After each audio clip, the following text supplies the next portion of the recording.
अस्सलाम वालेकुम नाज़रीन, व्यूज़ ऑन न्यूज़ के साथ आज मैं हूँ अरसलान ठोकर। मेरे साथ एजाज अहमद साहब यकीनी तौर पर इसी प्रोग्राम का ख़ास हिस्सा होंगे। लेकिन आज दो मामला ऐसे हैं जिस पर बात होगी। एक मामला जो कि बैन अवी सतह से जुड़ा, लेकिन अब ज़्यादा बड़ा ख़तरा पाकिस्तान के लिए बन रहा है। पाकिस्तान बहुत तेज़ी से बढ़ते हुए केसेस में, नंबर्स की तादाद में पाकिस्तान ज़रा नीचे की तरफ आ रहा है, यानी 14 और 15 नंबर के बीच में, और वो है वबा कोरोना की। कोरोना वबा के दौरान आप तमाम तर लोगों ने देखा, तमाम सूबे एस.ओ.पीज़ के तहत अपने अपने मामलात के तहत अमली इकदाम उठा रहे हैं। लेकिन सबसे बड़ा रोल कहीं भी फेडरल गवर्नमेंट का होता है। अब फेडरल गवर्नमेंट कभी तो ये कहती रही कि लॉकडाउन कर देना चाहिए, फिर लॉकडाउन की ज़रूरत नहीं है, और फिर एक नई टर्म स्मार्ट लॉकडाउन।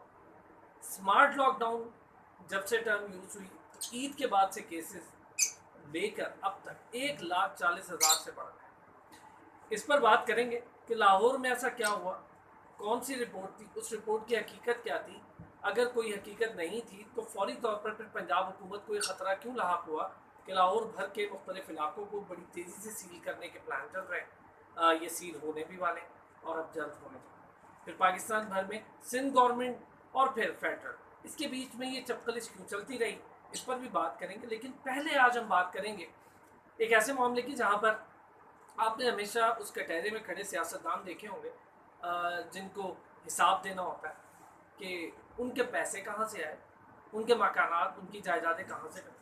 लेकिन इस बार एक नया मामला, एक नया रुख जिस पर पूरा पाकिस्तान नजरें जमाए बैठा है, वही जस्टिस काजी फाइज ईसा केस। जस्टिस काजी फाइज ईसा केस में आज बड़ा अहम मोड़ आया। वो मोड़ क्या था? एफबीआर की बात हुई, एफबीआर में सेटलमेंट वाली बात हुई, क्यों हुई, कैसे हुई, और इस बात की बैकग्राउंड में क्या मामला चल रहा है, जिससे कुछ मुख्तलिफ इशारे आज लोगों को मिले। एजाज अहमद साहब से दोनों चीज़ों पर बात करेंगे। एजाज साहब अस्सलाम। जी वालेकुम अस्सलाम। जो अभी आपने बात की जस्टिस फाइज ईसा केस की, मैं पहले दिन से ये कह रहा हूँ कि ये केस पाकिस्तान की अदालती तारीख में एक नई नज़ीर कायम करेगा, अदालती हवालों से भी और मुल्क को चलाने के हवालों से भी, यानी गवर्नेंस के हवाले से ये एक नई प्रेसिडेंट भी सेट करेगा और एक नया रुख मुतय्यन करेगा। आज की समात बहुत अहम थी। उसमें एक तो अहम बात ये हुई कि फ़रूक नसीम साहब जिनका जो सब्र अयूबी का मुजाहरा कर रहे थे बेंच की जानिब से, जो ताबड़तोड़ सवाल किए जाते हैं, उसमें हमने हमेशा ये देखा कि फ़रूक नसीम ने बहुत ज़ब्त का मुजाहरा किया, बहुत तहम्मुल से सवाल सुने। जवाब गो कि उन्होंने किसी चीज़ का नहीं दिया, लेकिन इतने सवाल अगर मुझसे हों तो मैं शुरू में ही घबरा जाऊँ। उन्होंने घबराहट पर काबू रखा अपनी, उन्होंने अपने मसल्स को काबू में रखा और फिर उन्होंने अपने सब्र को बरकरार रखा। आज वो थोड़ा पेशेंस लूज करते महसूस हुए। एक मौके पर उन्होंने ये कहा कि जी जायदाद तो जज साहब की बेगम ने खरीदी, लेकिन लगता ये है कि हुकूमत के टहने में है।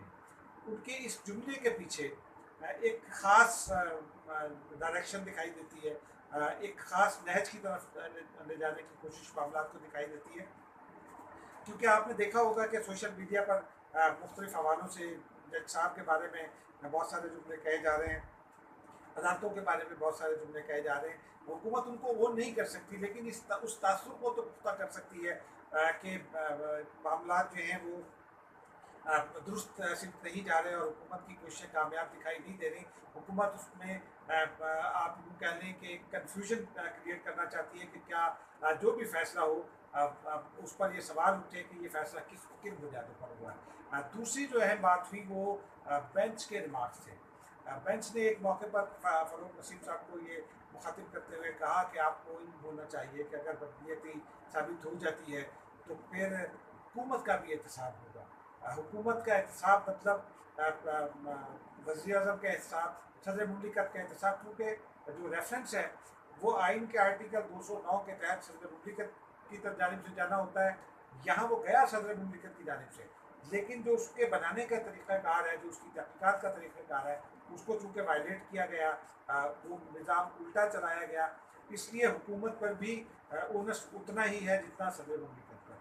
तो उस कॉन्टेक्स्ट में इस जुमले को अगर देखा जाए तो उसके जवाब में बहुत फौरी तौर पर फ़रूक नसीम साहब का ये कहना था कि जी दुरुस्त बात कही बेंच ने, वज़ीर कानून भी कानून से बालातर नहीं है, एहतसाब से बाला नहीं हैं, और ना ही वज़ीर आज़म और ना ही सदर मुमलिकत एहतसाब से बाला हैं। लेकिन मुझे न जाने क्यों ये महसूस हुआ आज की ज़मात में कि कहीं ना कहीं हुकूमत जो है वो इस मामले से अब जान छुड़ाती दिखाई दे रही है। उसमें सफारती मामलात में या सियासी मामलात में हमने गुज़िश्ता 3 दहाइयों का तजुर्बा है, उसमें हमने हमेशा ये देखा है कि कहा कुछ जाता है लेकिन उसके पीछे कुछ और कहानी छुपी होती है। अदालतों में भी बाज़ औक़ात ऐसा ही होता है। यहाँ भी यही मुझे नजर आया। फ़रोग़ नसीम साहब का ये कहना था और वो मुझे लगा कि वो पेशकश कर रहे हैं कि अगर जज साहब की अहलिया FPR से रब्ता कर देती हैं और वहाँ ये मामला तय हो जाता है तो फिर केस नहीं चलेगा। तो अच्छा, ये बड़ा अहम जुमला है। और फिर फ़रोग़ नसीम साहब एक ऐसे बंदे हैं, आपको पता है दूसरी दफ़ा इस्तीफ़ा देकर वो केस लड़ने आए हैं। इससे पहले भी एक बड़े अहम केस में इस्तीफ़ा देने के बाद वो ख़ुद केस लड़ने आए गवर्नमेंट की तरफ से। पहले भी उन्हें बड़ी मुश्किल हालात का सामना रहा, तब भी जजेस के रिमार्क्स बड़े सख्त रहे, गुज़िश्ता चीफ जस्टिस और फिर अब जो इस वक्त के हालिया चीफ जस्टिस हैं और फिर दीगर जजेस हैं उनकी जानिब से बड़ी सख्त। इस जुमले को लेकर जो जुमला आप अभी डिफ़ाइन कर रहे हैं, इस जुमले का बेसिकली मकसद सोशल मीडिया पर आपने देखा मुख्तलिफ हवालों से लिया जा रहा है। मीडिया, इलेक्ट्रॉनिक मीडिया इसका मुख्तलिफ हवालों से ले रहा है। आपको सालों साल हो गए जर्नलिज्म करते, हार्डकोर जर्नलिज्म। आप खुद अदालतों में कई केसेस देख कर आए, उन्हें आपने रिपोर्ट किया। ये जो जुमला ख़ास तौर पे आपने खुद कहा, ज़रा इसको थोड़ा सा डिफ़ाइन करें, इसका बैकग्राउंड क्या हो सकता है? देखिए, मैंने तो हमेशा ये देखा है कि जब सियासी मामलात में या इवन के सफारती मामलात में इस तरह के जुमले आते हैं तो उसमें कोई ना कोई पेशकश मलफूफ होती है। इसमें फ़रोग़ नसीम साहब मुझे एक जानिब तो इस मामले से जान छुड़ाने की कोशिश करते दिखाई दिए हैं, दूसरी जानिब मेरे नज़दीक, हो सकता है मैं गलत हूँ, लेकिन मेरे नज़दीक वो बेंच को भी ये पेशकश कर रहे हैं, बार को भी ये पेशकश कर रहे हैं कि वो मीडिएट करें और जज साहब की जो अहलिया हैं वो जाके FPR के साथ मामला तय करने की कोशिश करें। लेकिन ये अब इतनी आसान बात नहीं है, क्योंकि जो आइन का आर्टिकल 116 है वो बहुत वाज़ेह है। वो ये साफ तौर पर ये कहता है कि आला अदलिया के जो जजेस हैं उनके जो डिपेंडेंट्स नहीं हैं वो उनके असासों के बारे में जवाबदेही नहीं है। और फिर ये हर शहरी पर भी यही लागू होती है, मुंतबिक आती है ये बात। अगर आज जस्टिस फ़ाइज़ ईसा को इस हवाले से जवाबदेही करना पड़ जाती है तो फिर अदालत में एक नई नज़ीर कायम हो जाएगी और उससे लाजमन जो जज की इंडिपेंडेंस है और जुडिशरी की इंडिपेंडेंस है वो मुतासिर होगी। तो मुझे ये नज़र आ रहा है कि हुकूमत एक जानिब तो ये कोशिश करती दिखाई दे रही है कि जो डिफेंडेंट हैं जज साहब वो और बेंच जो है वो कहीं थोड़ा सा कंटेन किए जाएं और हुकूमत अपनी बात सुनाने में कामयाब रहे।